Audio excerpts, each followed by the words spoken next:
Hi welcome to Telugu ప్రపంచం. AP ఏపీలో government jobs notification అయితే వచ్చింది. సో ఎవరైతే ఈ గవర్నమెంట్ జాబ్స్ కోసం ఎదురు చూస్తున్నారో వాళ్ళందరికీ ఇదొక మంచి అవకాశం అన్నమాట. ఎడ్యుకేషన్ క్వాలిఫికేషన్ అయితే ఏం అవసరం లేదు. ఏంటంటే మీకు రావాల్సింది జస్ట్ తెలుగులో రాయడం చదవడం, తర్వాత ఇంగ్లీష్ కానీ ఉర్దూ రాయడం చదవడం, ప్లస్ డ్రైవింగ్ లైసెన్స్. ఇవి ఉంటే కనుక మీరు గవర్నమెంట్ జాబ్ అయితే కొట్టచ్చు. సో దానికి సంబంధించి నోటిఫికేషన్ ఇప్పుడు మనం చూద్దాం. అంటే ఫుల్ నోటిఫికేషన్ తెలుసుకుందాం. కాకపోతే ఒక చిన్న రిక్వెస్ట్, మీలో ఎవరైనా సరే ఫస్ట్ టైం మా ఛానల్ చూస్తుంటే కనుక తప్పకుండా మన ఛానల్ని సబ్స్క్రైబ్ చేసుకోండి. అలాగే పక్కనకి ఒక బెల్ ఐకాన్ ఉంటుంది. బెల్ ఐకాన్ క్లిక్ చేసి ఆల్ ఆప్షన్ని సెలెక్ట్ చేసుకోండి. లేటెస్ట్ న్యూస్, లేటెస్ట్ అప్డేట్స్ ఎప్పటికప్పుడు తెలుసుకోవచ్చు. అలాగే లేటెస్ట్ జాబ్స్ ఇన్ఫర్మేషన్ కూడా మనకి ఆంధ్ర కానీ తెలంగాణ కానీ ఓవరాల్గా ఇండియా మొత్తం మీకైతే ఎప్పటికప్పుడు వీడియోస్ అయితే వచ్చేస్తుంది. సో ఇంకా లేట్ చేయకుండా వీడియో స్టార్ట్ చేద్దాం. నోటిఫికేషన్ మీకు చూపిస్తాను నేను. ఇక్కడ చూసుకోవచ్చు మీరు, ఆంధ్రప్రదేశ్ ప్రిజన్స్ డిపార్ట్మెంట్ అంటే ఆంధ్రప్రదేశ్ జైలు శాఖ అన్నమాట. సో ఇందులో మనకి జాబ్స్కి ఇక్కడ చూసుకోవచ్చు మీరు, డ్రైవర్ పోస్ట్లకి అనమాట. ఇవి light motor vehicle LMV, heavy motor vehicle HMV. So మీ దగ్గర ఉన్న లైసెన్స్ ప్రకారంగా మీరైతే పోస్ట్కి అప్లై చేసుకోవచ్చు. ఎల్ఎంవి లైట్ మోటార్ వెహికల్కి మనకి త్రీ పోస్టులు ఉన్నాయి. హెచ్ఎంవికి అయితే 2 పోస్టులు ఉన్నాయి. ఓకేనా? సో ఇక్కడ మనము కొన్ని ఇంపార్టెంట్ పాయింట్స్ మాత్రమే నేను చెప్తాను. అలాగే ఈ పీడిఎఫ్ అనేది మీకు నేను డిస్క్రిప్షన్లో ప్రొవైడ్ చేస్తాను, మీరు చదువుకొని అప్లై చేసుకోవచ్చు. సో తర్వాత మనకి ఏజ్ లిమిట్ అనమాట. ఎల్ఎంవికి కానీ హెచ్ఎంవికి కానీ ఏజ్ లిమిట్ 1/7/2020 ఈ సంవత్సరం 7వ నెల 1వ తేదీకి మీకు ఎంతో ఉండాలంటే ఏజ్ మినిమం 18 ఇయర్స్ ఉండాలి. నాట్ లెస్ దెన్, అంటే 18 ఇయర్స్ పైన ఉండాలి. మీకు 18 ఇయర్స్ కానీ పైన ఉండాలి. మ్యాక్సిమం వచ్చేసి 34 ఇయర్స్. సో 18 to 34 ఇయర్స్ ఎవరైనా అప్లై చేసుకోవచ్చు. ప్లస్ ఎస్టీకి అయితే ఒక 5 ఇయర్స్ రిలాక్సేషన్ అయితే ఉంటుంది. బ్యాక్వర్డ్ బీసీ వాళ్ళకి కూడాను. ఓకేనా? ఇక్కడ చూసుకోవచ్చు మీరు, up to a maximum of 5 years if a candidate belongs to backward class or scheduled caste or scheduled tribe. So వాళ్ళకైతే 5 ఇయర్స్ రిలాక్సేషన్ ఉంటుంది. సో బీసీ కానీ ఎస్సీ కానీ ఎస్టీ వాళ్ళు అయితే అప్ టు 39 ఇయర్స్ వరకు అప్లై చేసుకోవచ్చు. తర్వాత ఎడ్యుకేషన్ క్వాలిఫికేషన్. సో ఇక్కడ education qualification for driver LMV and HMV. The candidate as on 1 July 2020 must be able to read and Telugu. So తెలుగులో చదవడం కానీ రాయడం కానీ మీకు వచ్చి ఉండాలి. ప్లస్ ఇంగ్లీష్ కానీ ఉర్దూ కానీ చదవడం రాయడం వచ్చి ఉండాలి. ఇంకోటి ఏంటంటే మీకు మినిమం 3 ఇయర్స్ ఎక్స్పీరియన్స్ అయితే ఉండాలి డ్రైవింగ్లో. ఎల్ఎంవికి కానీ హెచ్ఎంవికి కానీ మినిమం 3 ఇయర్స్ ఎక్స్పీరియన్స్ అయితే ఉండాలి. తర్వాత procedure for obtaining and submitting the application form. ఈ పోస్టులకి మీరు ఆఫ్లైన్లో చేసుకోవాలి, ఆన్లైన్లో కాదు, ఆఫ్లైన్లో అన్నమాట. మీకు ఒక అప్లికేషన్ ఇస్తారు, అప్లికేషన్ ఫిలప్ చేసేసి మీరు సబ్మిట్ చేయాలన్నమాట. ఇక్కడ ఉంది ఆ డీటెయిల్స్ అనమాట. Candidate must get application form from the office of the director general of prisons and correctional services AP Vijayawada. So మనము అప్లికేషన్ అనేది తీసుకోవాలి ఈ ఆఫీస్ దగ్గర నుంచి. ఎక్కడ? Director general of prisons and correctional services AP Vijayawada. So office నుంచి ఒక application తీసుకొని, అప్లికేషన్ ఏంటంటే మనకి 100 రూపీస్ కాస్ట్ అవుతుంది. సో 100 రూపీస్ పే చేసి అప్లికేషన్ తీసుకోవాలి.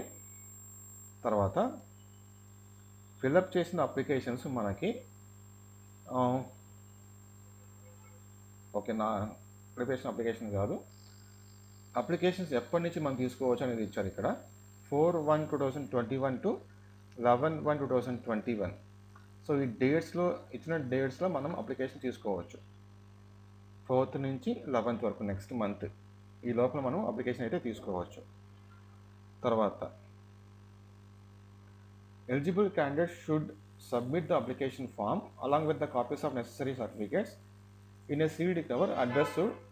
సో మీరు అప్లికేషన్ తీసుకున్న తర్వాత ఫిలప్ చేసేసి మీరైతే director general of prisons and correctional services ఈ అడ్రస్కి AP Durgapuram Vijayawada 520003 on are before 11/1/2021 ఈ డేట్ లోపల మీరైతే అప్లికేషన్ అయితే సబ్మిట్ చేయాలి. నెక్స్ట్ మంత్ 11కి అంతా మీరు అప్లికేషన్ సబ్మిట్ చేయాలన్నమాట. ఓకేనా? సో తర్వాత separate application along with supporting documents shall be submitted to each category of the post. So మీకు 2 పోస్టులు చెప్పాను కదా నేను, ఎల్ఎంవికి హెచ్ఎంవికి. 2 పోస్టులకి మీరు అప్లై చేసుకోవాలనుకుంటే కనుక సపరేట్ అప్లికేషన్ అయితే మీరు పెట్టాలి. 2 పోస్టులకి సింగిల్ అప్లికేషన్ సరిపోదు, సపరేట్గా అప్లై చేయాలి. Applications submitted on after 5:30 PM on 11/1/2021 will not be accepted. So application మీకు సబ్మిట్ చేయడానికి నెక్స్ట్ మంత్ 11th ఈవినింగ్ 5:30 లోపల మీరు అప్లై చేయాలి. అక్కడ రీచ్ అవ్వాలి. మీ అప్లికేషన్ ఈ ఆఫీస్కి రీచ్ అవ్వాలి. ఈ ఆఫీస్కి director general of prisons and correctional services AP Durgapuram Vijayawada ఈ అడ్రస్కి మీ అప్లికేషన్లు నెక్స్ట్ మంత్ 11 ఈవినింగ్ 5:30కి అంతా రీచ్ అవ్వాలి. 5:30 దాటిందంటే అప్లికేషన్ యాక్సెప్ట్ చేయరన్నమాట. తర్వాత provisional selection procedure scheme for driver. So selection ఎలా చేస్తారు? ఫిజికల్ టెస్ట్ ఉంటుంది, డ్రైవింగ్ టెస్ట్ ఉంటుంది. ఫిజికల్ టెస్ట్ ఏంటంటే వచ్చిన అప్లికేషన్స్ అన్నీ చెక్ చేసిన తర్వాత, ఓకేనా, చెక్ చేసిన తర్వాత మీకు ఫిజికల్ టెస్ట్ కోసం కొంతమందిని సెలెక్ట్ చేసి ఫిజికల్ టెస్ట్ కోసం రమ్మని చెప్తారు. అది తర్వాత మీకు డేట్ అనేది కన్ఫర్మ్ చేస్తారు. ఓకేనా? సో అది ఎవరైతే ఫిజికల్ టెస్ట్ ఫిట్ అని అనిపిస్తుందో వాళ్ళని డ్రైవింగ్ టెస్ట్కి పిలుస్తారనమాట. The candidates who found fit physically for the post of drivers LMV HMV presence of the members of the committee constituted will be eligible to appear for the driving test. So physical టెస్ట్లో ఎవరైతే fit అవుతారో వాళ్ళని driving టెస్ట్కి రమ్మని చెప్తారు. తర్వాత the candidates must qualify in the driving test carrying A maximum 100 marks in 8 parameters mention below, out of which at least 50 marks must be obtained. So driving టెస్ట్లో మనకి దాదాపు 8 parameters కింద వీళ్ళు డ్రైవింగ్ టెస్ట్ చేస్తారు. టోటల్గా 100 marks అయితే ఉంటుంది. అందులో మనకి మినిమం 50 marks అయితే రావాలి. సో 100 marks దేనికి నేను చెప్తాను ఇప్పుడు నేను డ్రైవింగ్ టెస్ట్ ఎలా ఉంటుంది అనేది. ఇది అన్నమాట.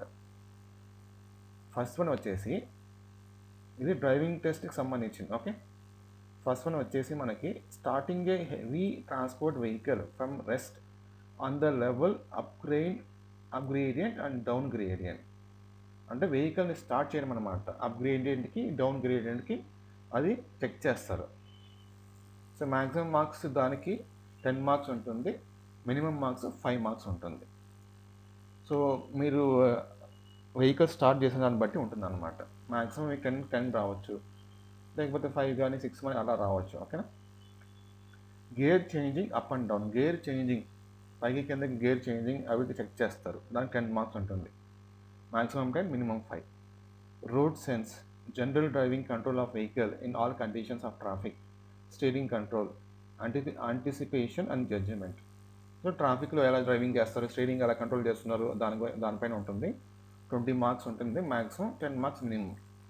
యూజ్ ఆఫ్ బ్రేక్స్ యూజ్ చేయడం కానీ, stopping, parking, reversing of vehicles. So దీనికి 10 marks ఉంటుంది, మ్యాక్సిమం 5 marks మినిమం ఉంటుంది.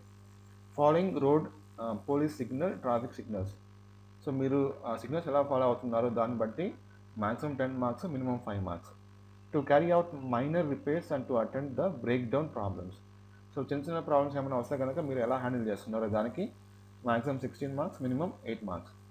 Knowledge of motor vehicle mechanism. So motor vehicle mechanism గురించి మీకు ఒక ఐడియా అయితే ఉండాలి. మ్యాక్సిమం 14 marks, మినిమం 7 marks ఇస్తారు. Knowledge of preventive maintenance. So maintenance గురించి మీకు ఒక ఐడియా అయితే రావాలి. So maximum 10, minimum 5. టోటల్గా maximum 100, minimum 50. So minimum 50 marks అయితే మీరు స్కోర్ చేయాలి డ్రైవింగ్ టెస్ట్లో. ఓకేనా? సో చేసుకున్న తర్వాత final selection for driver LMV HMV. Final selection ఎలా ఉంటుంది? The final selection of those post will be based on the combined merit list. So combined merit లిస్ట్లో ఎవరైతే ఎక్కువ పాయింట్స్ ఉంటాయో వాళ్ళకైతే జాబ్ అయితే ఇస్తారనమాట. సో నెక్స్ట్ మనకి శాలరీ గురించి ఇక్కడ చూసుకోవచ్చు మీరు. డ్రైవర్కి ఎల్ఎంవి అంటే లీస్ట్ మోటార్ వెహికల్ ఉంటుంది కదా, లీస్టే కదా అది, ఎల్ అంటే లైట్ మోటార్ వెహికల్. సో 15,460 నుంచి 47,330 వరకు ఉంటుంది శాలరీస్. హెవీ మోటార్ వెహికల్ అయితే 17,890 నుంచి 53,950 వరకు మీ శాలరీస్ అయితే ఉంటాయి. సో అది ఇన్ఫర్మేషన్ అనమాట. తర్వాత copies of following documents certificates duly self attested. So మీరు అప్లికేషన్ ఇస్తారు కదా ఆఫీస్లో, ఇక్కడ కింద మెన్షన్ చేసిన సర్టిఫికేట్స్ మీరు సెల్ఫ్ అటెస్ట్ చేసి ఆ అప్లికేషన్తో పాటు ఇవ్వాలి. సో ఒకటో నేను చెప్తాను. ఫస్ట్ వన్ వచ్చేసి self attested copies of school certificates, service records in support of date of birth. So మీ డేట్ ఆఫ్ బర్త్ తెలియజేసేట్టుగా ఒక సర్టిఫికేట్ అయితే మీరు ఇవ్వాలి సెల్ఫ్ అటెస్టెడ్ చేసి. Original date of birth certificate in original issued by municipal corporation. So original date of birth certificate ఒకటి ఉండాలి మీ దగ్గర, ఆ మున్సిపల్ ఆఫీస్ దగ్గర నుంచి మీరు తీసుకోవాలన్నమాట. ఓకేనా. తర్వాత original certificate of religion and community, అంటే క్యాస్ట్ సర్టిఫికేట్ అనుకోవచ్చు. తర్వాత నేటివిటీ రెసిడెన్స్ సర్టిఫికేట్ ఉండాలి. బీసీ ఓబీసీకి అయితే సర్టిఫికేట్ ఉండాలి. Original medical certificate of physical fitness. So physical fitness గురించి సర్టిఫికేట్ అయితే ఉండాలి. Self attested copies of driving licence self attested చేసి కాపీ అయితే ఇవ్వాలి. Original certificates from the company authority in respect of state of government employees NCC claiming age consumption. So state government employees కానీ లేకపోతే NCC వాళ్ళకి కానీ మీకు ఏమైనా age కన్స్ట్రక్షన్లో కావాలనుకుంటే కనుక మీ సర్టిఫికేట్ అయితే ప్రొడ్యూస్ చేయాలి. Self attested copy of Aadhaar certificate, Aadhaar ఇవ్వాలి. పాన్ కార్డ్ ఇవ్వాలి, పాన్ సర్టిఫికేట్ ఇవ్వాలి. తర్వాత ఇన్కమ్ సర్టిఫికేట్ అది ఇవ్వాలి మీకు. Copy of occupation, income, wealth status certificate ఇవ్వాలి. దాదాపు మనకి 11 టైప్ ఆఫ్ సర్టిఫికేట్స్ అయితే అడుగుతున్నారు. ఓకేనా. సో అన్ని చాలా చిన్న సర్టిఫికేట్స్ ఈజీగా మీకు అయితే ఉంటాయి. సో అది ఇన్ఫర్మేషన్ అనమాట. ఎవరైనా మీకు తెలిసిన ఎవరైనా ఉంటే కనుక చెప్పండి, చాలా ఈజీగా అయితే అప్లై చేసుకోవచ్చు మనం. ప్లస్ డ్రైవింగ్ వస్తే కనుక చాలా సరిపోతుంది మనకి. ఇవన్నీ డ్రైవింగ్ సంబంధించిన ఎగ్జామ్ అనమాట. ఓకేనా. ఈజీగా మీరు 50 పైన స్కోర్ చేయొచ్చు. Thank you.